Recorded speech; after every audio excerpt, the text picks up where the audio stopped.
राधे राधे भक्तों। ठाकुर जी की कृपा से आप सभी लोग अच्छे ही होंगे और ठाकुर जी की कृपा आप सभी के ऊपर बनी रहे, इसी उम्मीद के साथ आज की वीडियो लेकर आ गई हूँ।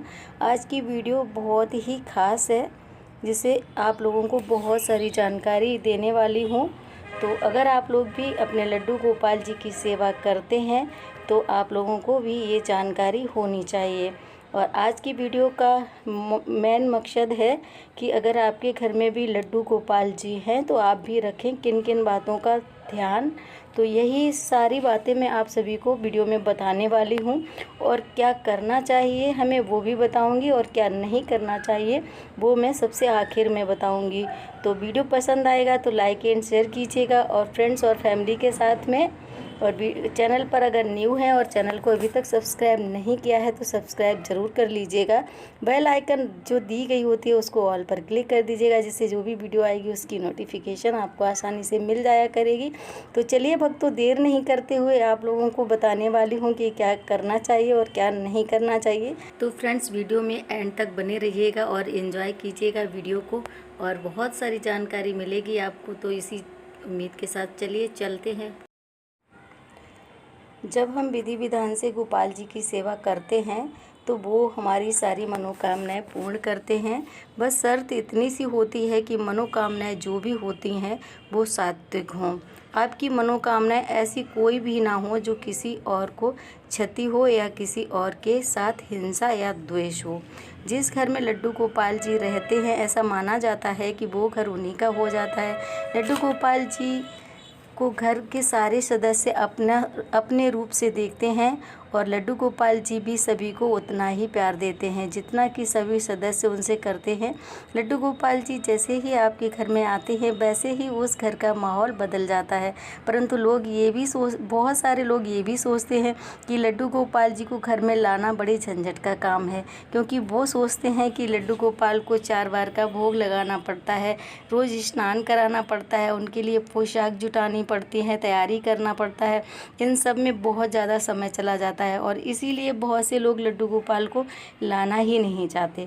पर जब सिचुएशन ख़राब हो जाती है तब देखा देखी लड्डू गोपाल ले भी आते हैं और सेवा भी करते हैं। पर ये तो सही नहीं है। मेरा मानना ये है कि हमें अपने भगवान की सेवा सदैव करनी चाहिए, सदैव उनके साथ जुड़े रहना चाहिए। हमें समय का इंतज़ार नहीं करना चाहिए कि जब समय अच्छा आएगा तो हम भगवान को भूल जाते हैं, जब बुरा समय आता है तो हम भगवान को याद करते हैं। हमें निस्वार्थ होकर हमेशा ही अपने भगवान के साथ जुड़े रहना चाहिए। जिस घर में लड्डू गोपाल जी रहते हैं उसे स्वर्ग बना देते हैं। कुछ घर यदि लड्डू गोपाल है तो सुबह से लेकर रात तक कुछ नियमों का पालन करना पड़ता है, जिन्हें हम अभी बताने वाले हैं। दोस्तों, वीडियो को लास्ट तक ज़रूर देखिएगा, ठीक है।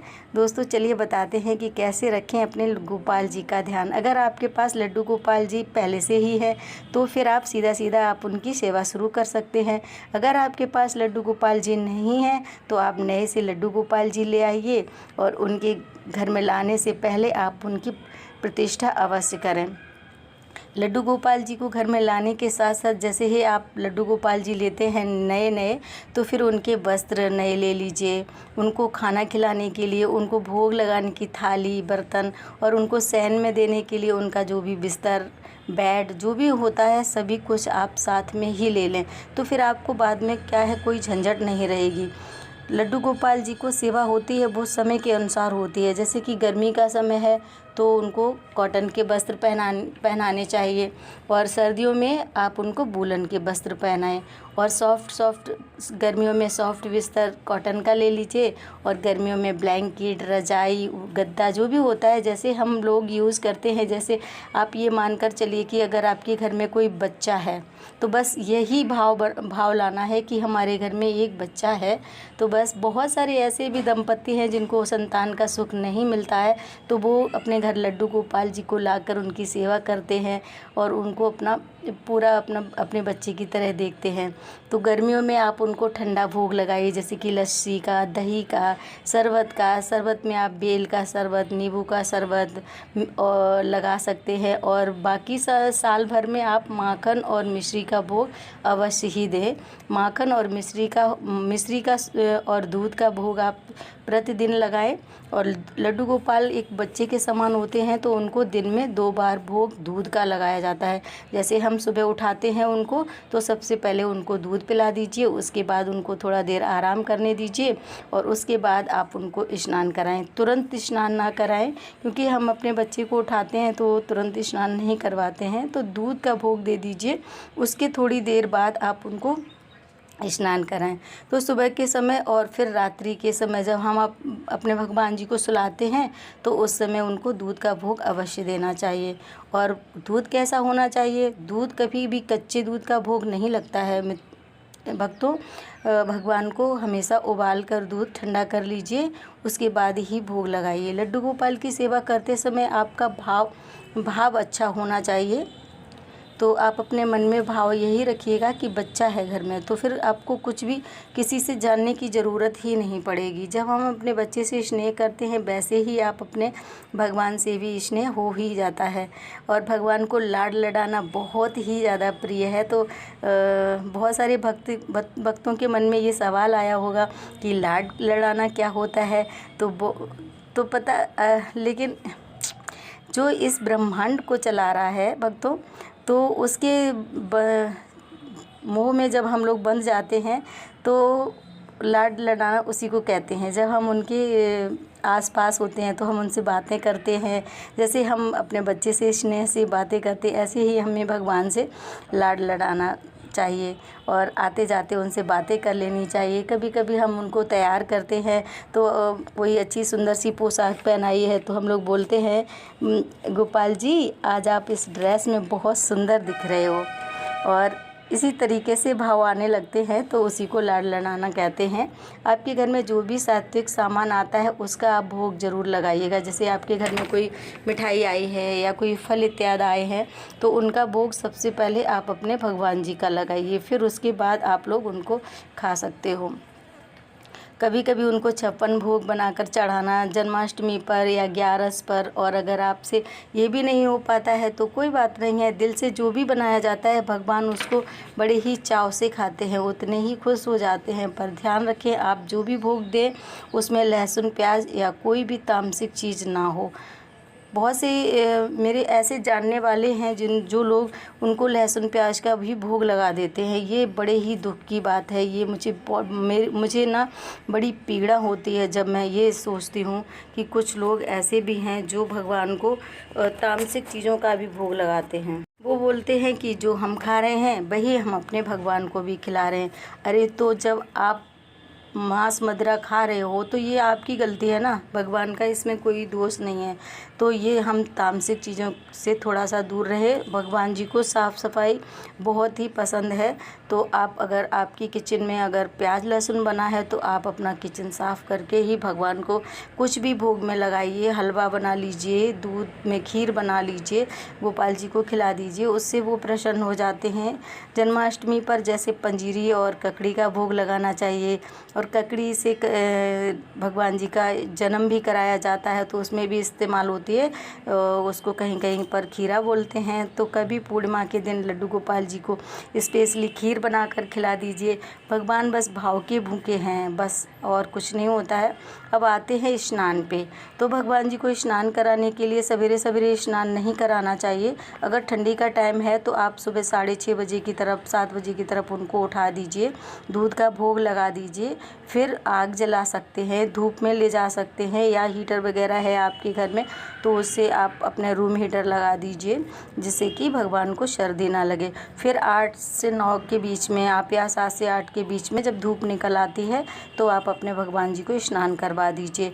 और सादे पानी से स्नान करवाइए गर्मियों में, और सर्दियों में हल्का गुनगुना पानी ले लीजिए, उसमें गुलाब की पंखुड़ियाँ, गेंदे के फूल या फिर तुलसी का पत्र, इत्र, इन इन सब में से कोई भी एक चीज़ आप मिला सकते हैं या सारी चीज़ें आप डाल सकते हैं।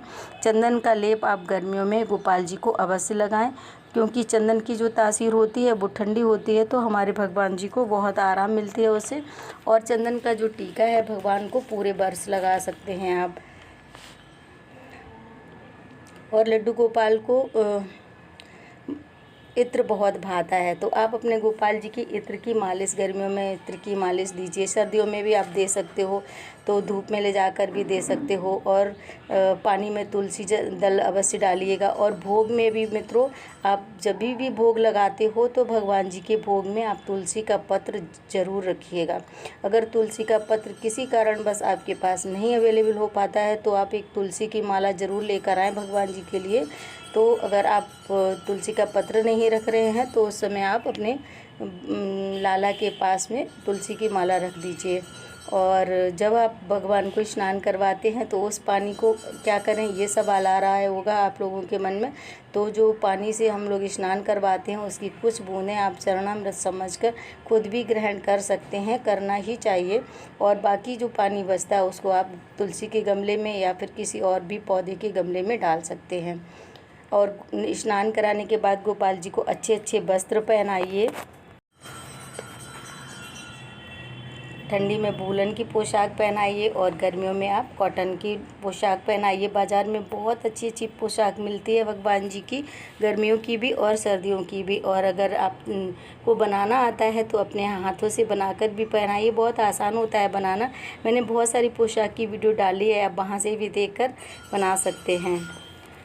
सर्दी में आप उनका वूलन का बिस्तर लीजिए, रजाई गद्दा जो भी हम लोग यूज़ करते हैं वैसे ही भगवान जी को भी करिएगा। और भगवान को आप काजल लगाएं, उनको चंदन का टीका लगाएं, उनको माला पहनाएं, चूड़ियाँ पहनाएं। सब कुछ श्रृंगार करने के बाद आप उनकी नज़र ज़रूर उतारें। और नज़र उतारने के बाद आप अपने गोपाल जी को जो है आईना ज़रूर दिखाएं। भगवान को दर्पण दिखना बहुत ही ज़्यादा पसंद होता है। और आप अपने लड्डू गोपाल जी को ना एक नाम ज़रूर दें। आप कान्हा, माधव, केशव जो भी आपको भाए वो आप उनको नाम दें और एक रिश्ता बनाएं भगवान जी के साथ। जो भी रिश्ता आप बनाना चाहते हैं, भाई का, बेटे का, मित्र का, सखा का, जो भी रिश्ता आप बनाते हैं आपको ज़रूर बनाना चाहिए। और वो रिश्ता भगवान भी आपके साथ बहुत ही अच्छे से निभाते हैं। मैंने तो ये देखा हुआ है, मेरे साथ खुद से हुआ है। आप उनको अच्छे से भोग खिलाकर 10 मिनट, जैसे आप भोग की थाली लेकर आते हैं तो भगवान को कुछ निवाले आप अपने हाथों से खिलाएं। और उसके बाद आप भगवान के पास घंटी बजाएं और भगवान का भोग उनके पास 10 मिनट के लिए छोड़ दें और पर्दा कर दें। भगवान को भोग करते हुए कभी भी नहीं देखा जाता है, तो इसलिए आप अपने भगवान को भोग करने के लिए उनके पास रख दें। और उसके बाद आप उस भोग को प्रसाद के रूप में अपने परिवार में किसी को भी दे सकते हैं, सभी को दे सकते हैं। जो भी आपने खाना बनाया उसी में मिला सकते हैं, या फिर बच्चों में बांट दें, या फिर खुद खा लें, या फिर आप अपने आस पड़ोस में भी दे सकते हैं। प्रसाद हो जाता है, जो भी भगवान को भोग लगता है वो प्रसाद हो जाता है, तो आप उसे बहुत आराम से खा सकते हैं। और कभी आप चाहें तो आप गाय को भी खिला सकते हैं। अब आती है बात भगवान को रखने की। भगवान को अगर आपने कमरे में रखा हुआ है तो उस कमरे का दरवाज़ा आपको कभी भी बंद नहीं करना है। और ऐसी जगह पे लड्डू गोपाल जी को रखो जहाँ पे आपका आना जाना बना रहे, क्योंकि भगवान अकेले में छोटे बच्चे के रूप में है ना, हमारे बाल रूप में है, तो हमें भगवान को अकेला नहीं छोड़ना है। जहाँ भी आप रहते हो, आप अगर आपका मंदिर है या अकेले कमरे में बना है तो आप अपने गोपाल जी का क्या, तो एक छोटा सा आप अपने भगवान का सिंहासन जो है अपने रूम में रख लें। और जब आप वहाँ बैठते हैं तो आप अपने भगवान जी को अपने पास ही रख सकते हैं। इसके बाद दोपहर को बहुत भोग लगाना शयन में देते हैं, बहुत से लोग शयन भी देते हैं। और दोपहर में भी थोड़ी देर के लिए आपको शयन में ज़रूर देना चाहिए। अगर आप वर्किंग वूमेन हैं, अगर आप घर में नहीं हैं तो आप मानसिक रूप से भी अपने भगवान को शयन करा सकते हैं और रात्रि में शयन दे सकते हैं। यदि आप रात्रि को बहुत लेट आते हैं घर में तो फिर बहुत से लोगों का ऐसा सवाल आता है कि हम तो दीदी बाहर काम करते हैं तो हम अपने भगवान को कब सुलाएं। तो देखिए, अगर आप आप एक समय निश्चित कर लीजिए कि आपको रात्रि में भगवान को 8 बजे दूध दे देना है, भोग लगा देना है। उसके बाद 9 बजे तक आपको भगवान को शयन में दे देना है। तो 9 बजे आप अपने काम पर हैं अगर, तो आप मानसिक रूप से उनको शयन में दे सकते हैं। और अगर आप वर्किंग वूमेन हैं तो आप अपने गोपाल जी के पास सूखे मेवे, और मेवे तो सभी को अपने मंदिर में ज़रूर ही भगवान जी के पास सूखे मेवे हमेशा ही रखे रहने चाहिए, क्योंकि भगवान बाल स्वरूप में है, पता नहीं अब कब उनको भूख लग जाए। तो आप उनको सूखे मेवे का भोग ज़रूर लगाएं। और बहुत से लोग पूछते हैं कि क्या हम बिस्किट और चॉकलेट खिला सकते हैं, तो खिला सकते हैं, पर कभी कभी, रोज़ नहीं। कभी कभी हम अपने भगवान जी को कर भोग लगा सकते हैं। और हमें क्या करना है कि सुबह अपने भगवान जी को स्नान आदि कराने के बाद उनकी आरती ज़रूर करनी है, और उनके सामने 2 बार घी का दिया ज़रूर जलाना है, सुबह में एक और एक शाम को। और दोनों टाइम आपको आरती भी ज़रूर ही करनी है। और उसके बाद आप क्या नहीं कर सकते हैं, तो सबसे पहले तो ये है, घर में कलह या झगड़ा नहीं होना चाहिए। दूसरा क्या है, तामसिक भोजन नहीं करनी चाहिए। तीसरा, किसी की बुराई ना करें कभी। और चौथा है, कभी भी किसी स्त्री का अपमान ना करें, चाहे वो आपकी बेटी, चाहे वो आपकी बीवी हो, माँ हो, घर की कोई अन्य महिला हो, या फिर बाहर की कोई महिला हो। भगवान श्री कृष्ण ने कभी किसी महिला का अपमान ना तो किया है, ना ही सहन किया है। तो हमें कभी भी किसी स्त्री का अपमान नहीं करना चाहिए। छठे नंबर पर आता है, कोई भी व्यक्ति जो अनैतिक कार्य करता है, जैसे चोरी करता है या गलत तरीके से काम करके धन कमाता है, उस व्यक्ति के घर आपको अन्न ग्रहण नहीं करना चाहिए। उम्मीद करती हूँ कि वीडियो आप सभी को बहुत ही पसंद आई होगी। तो लाइक शेयर करना, कमेंट करके ज़रूर बताइएगा। मिलते हैं नेक्स्ट वीडियो में, तब तक के लिए सेफ रहिएगा, ख्याल रखिएगा। राधे राधे भक्तों।